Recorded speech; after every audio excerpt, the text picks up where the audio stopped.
Hey everyone, welcome to the 5th season of Travel Tales, a podcast by Afar. I'm Aislyn, and yes, I host the show. Each week on the podcast, we hear stories of life-changing travel from poets, writers, entrepreneurs, authors, and so many more. And this season, we'll be sharing short Q&As inspired by each episode that you can only find here. This is Travel Tales.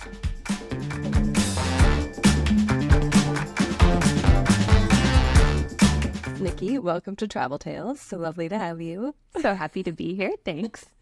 It's just so different. Usually I'm talking to people and then you're kind of behind the scenes making it all happen. So it's fun to actually be able to see you and introduce listeners to you again. Exactly. I'm normally hiding with the camera off, just like spying on everybody. Yes, you're a producer and chief spy here. That's right. So your story revolves around this solo road trip through Namibia. It's really fun.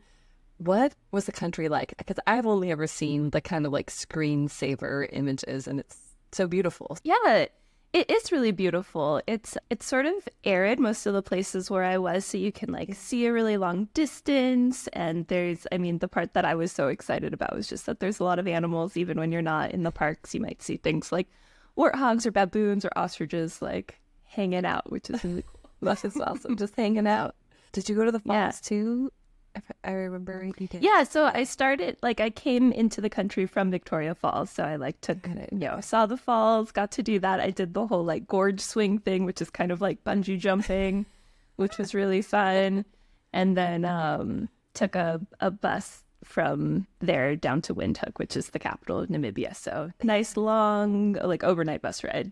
What is the capital like? It's like a mid-sized city. It's not like huge and bustling, but it felt, at that point in my trip, I'd been traveling for quite a while, so I was ready for like a coffee bean and tea leaf, and then they have that easy. It felt very, very chill, very like nothing.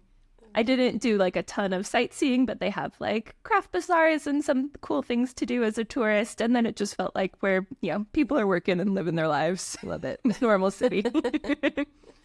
Well, as listeners will hear, you also wanted to go to the Sossusvlei Desert, but you didn't make it. Have you been back? Have you been able to go since this trip?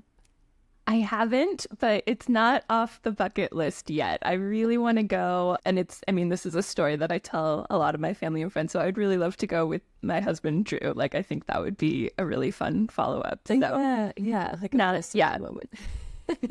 Exactly. Yeah. It's like one of those things, like, there's so many things to see in the world, but this is one that, like, since I was intending to see it, it feels like especially, like, desperate that I have to go back since I missed it the first time. Well, and you were so close. Like, I won't steal the thunder from your story. There's a reason that you didn't make it, but like you were just like, it was this close to happening. Yes, mere hours away. I know. Yeah. But I like that in the story you rolled with it, and you kind of let yourself just go with what came, and didn't seem too upset. Maybe you were more upset than at the time, but it seems like you had a good attitude about that. Yeah, it's always going to be interesting in an adventure, and I don't regret the things that happened. Like, that was all good experiences too. So it just means that I have a really good reason to make another trip. Yeah, that's a good point. And I think a reminder to just let travel, when there are disruptions to travel, to just go with them, because you never know what will unfold or the stories that will come, and to not be too rigidly, holding on to our expectations or our itinerary, because that's part of the power of travel. Things go differently. Exactly. Yeah, and one of the things that I didn't include in this story, but was sort of like a little silver lining, is that I ended up in a place called Walvis Bay after I like diverted course there, and I ended up seeing a bunch of flamingos on the beach. Oh, wow. Which is cool. So, that is cool. Those are flamingos. That's great. I love it. Well, you kind of alluded to this, that you were on this year-long trip, or almost year-long, I think, and you took that trip because of this grant that you earned in your early 20s. Could you tell us a little bit more about that grant and what it enabled you to do? So it's a really cool program. It's sort of like nothing I've ever heard of anywhere else, but I did my undergraduate at the University of Washington, and one of the programs there was this thing called the Bonderman Travel Fellowship. And they basically gave people a big chunk of money to do solo travel, which is like a once in a lifetime thing, right? So I, as part of the application process, like proposed this big itinerary of all these different places that I would go. And I got it. And so I did a little, just short of a year of travel all around the world. Wow. Do you know how many people get that each year or at the time? At the time, 6 graduate students and 6 undergraduate students, I think. Wow. I know the program has changed a bit since I did it. When I applied, there was just a minimum number of countries and regions, and now they like bracket it. So like my itinerary, I don't think would qualify anymore because I went too many places.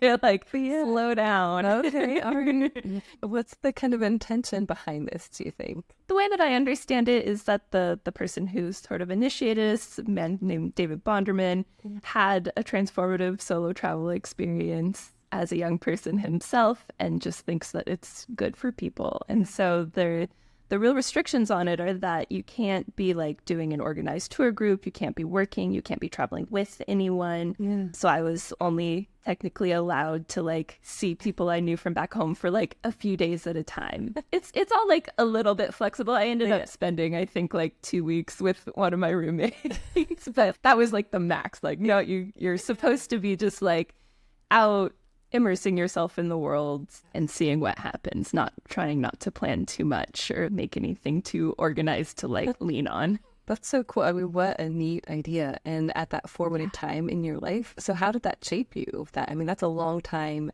at that age. Yeah. So how were you different after? I think it definitely solidified my interest in international relations and travel in general. You'll notice that my job now is an international relations and travel audio producer. Yeah. So I think that really just made it clear to me that this is what I wanted to keep doing. Yeah. And I think it also gave me just a lot of confidence to be alone. Like, I think at this point in my life still, I don't get too nervous about like doing a road trip or getting home at the end of the night or anything else that I need to do on my own. I think it gave me a real sense of like, I'm capable, I can figure it out. Like, what's the worst that can happen kind of a feeling. Yeah, totally. Because you figured so much out and now you have so much more in terms of life experience. So what can't you achieve? Exactly. It's like my very first travel experience, which actually wasn't part of this trip, was to India. Yeah. And I feel like that was like a throw you into the deep end kind of a feeling of like everything else feels kind of easy after that. And then this trip had a similar feeling to me that it's like, 4 or 5 years ago, I did a big trip around the US and it was just like no sweat because I've traveled in places where I needed to figure out language barriers or have different complicated visa procedures or different things that are just like, it makes everything else feel kind of straightforward in a way that's really empowering, I think. Absolutely. And it seems like you've taken several solo trips since then. Could you share some of the favorites that you've taken over the years?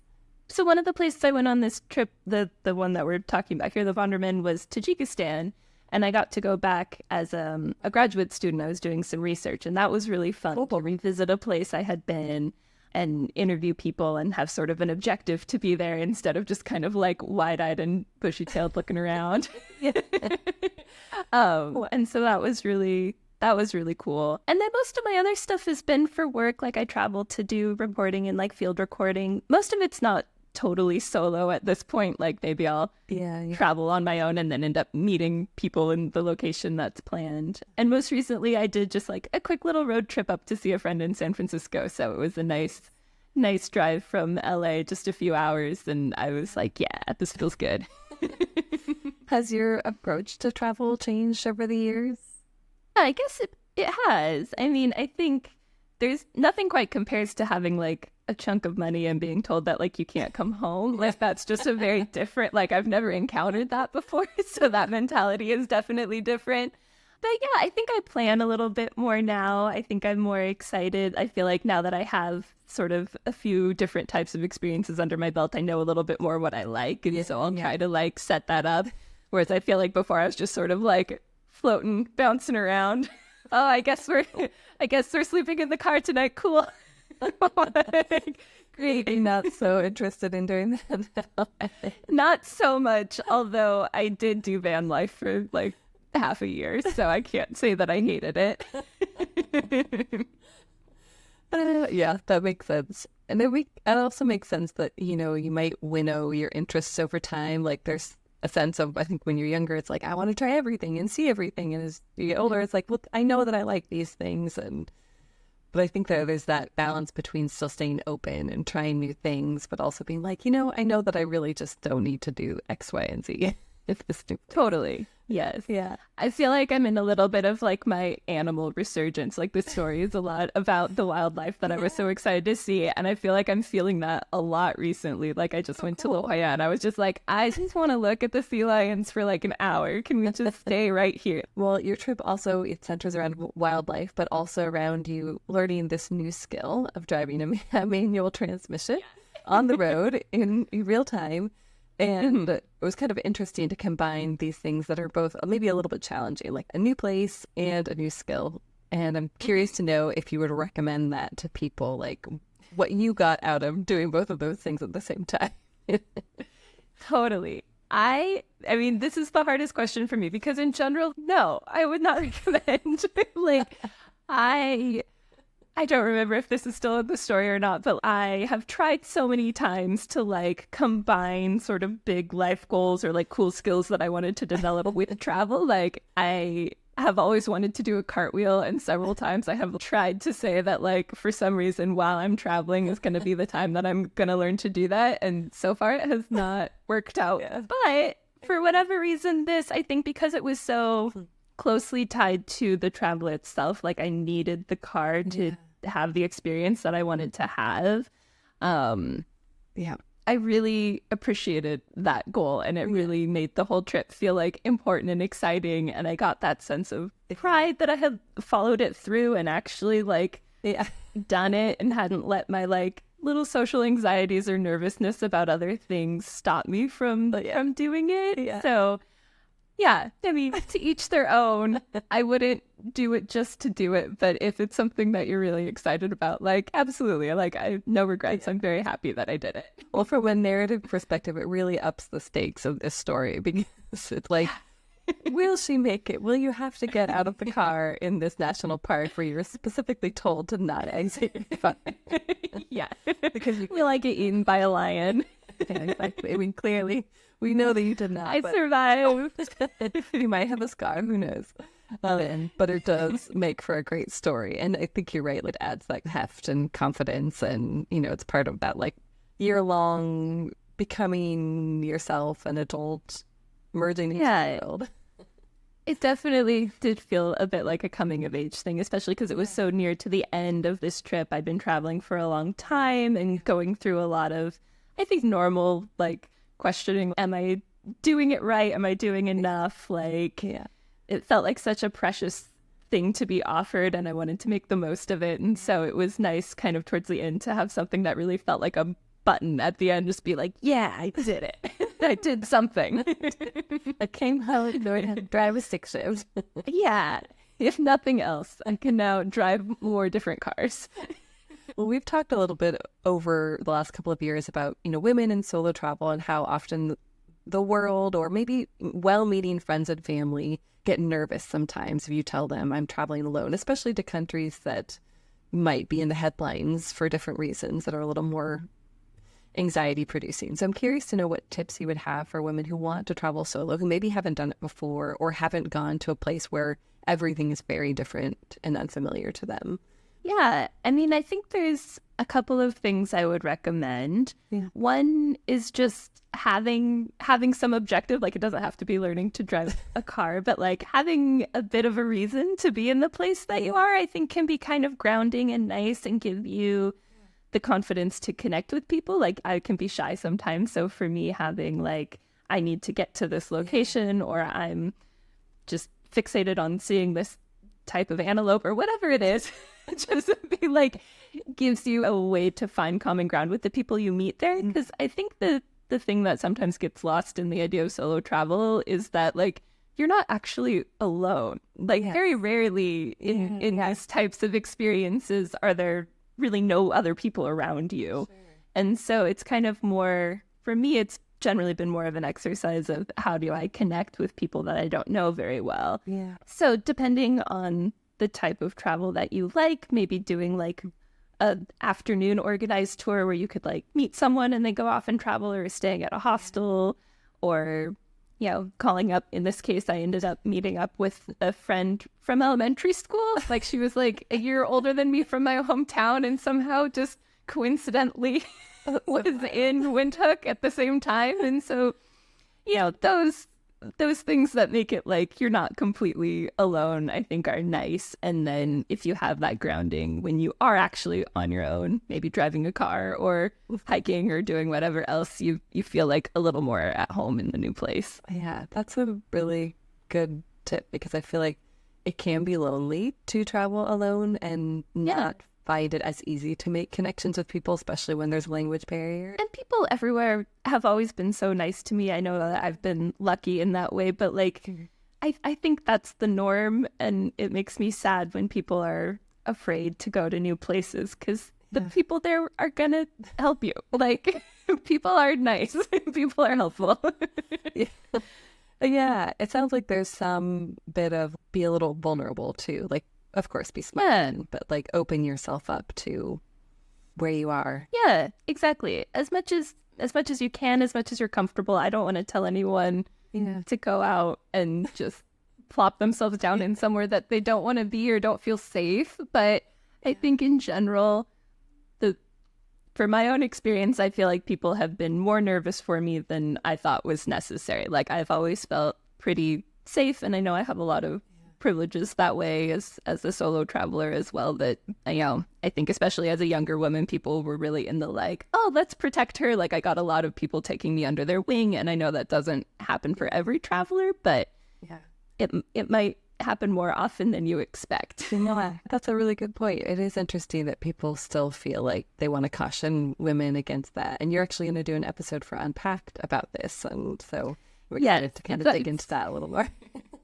It's honestly like a huge soapbox of mine. Like, I get so angry when people tell me not to travel, or that it's not safe, or that I need to carry a pepper spray or a knife or something. It frustrates me, and I feel like it limits what some women feel like they're able to do in a way that I think isn't quite fair or accurate. Yeah, absolutely. Well, we will look forward to your solo travel episode on Unpacked. Is there anything else that you couldn't include in your story that you would like to share? Oh gosh, I think we could let the story speak for itself. There's so much more. I feel like I could go on forever. I could just describe every animal I saw for like an hour, but I won't do that here. That could be one of those great like ASMR podcasts, you know, like just describe wildlife in your very pleasant voice. New podcast idea. I like that. I'll see what I can do. All right. Well, thanks so much, Nikki. It's been great to have you. Thanks. See you soon. Okay, that was our show. I'll include a link to the full episode below, and please don't forget to hit like and subscribe on your way out.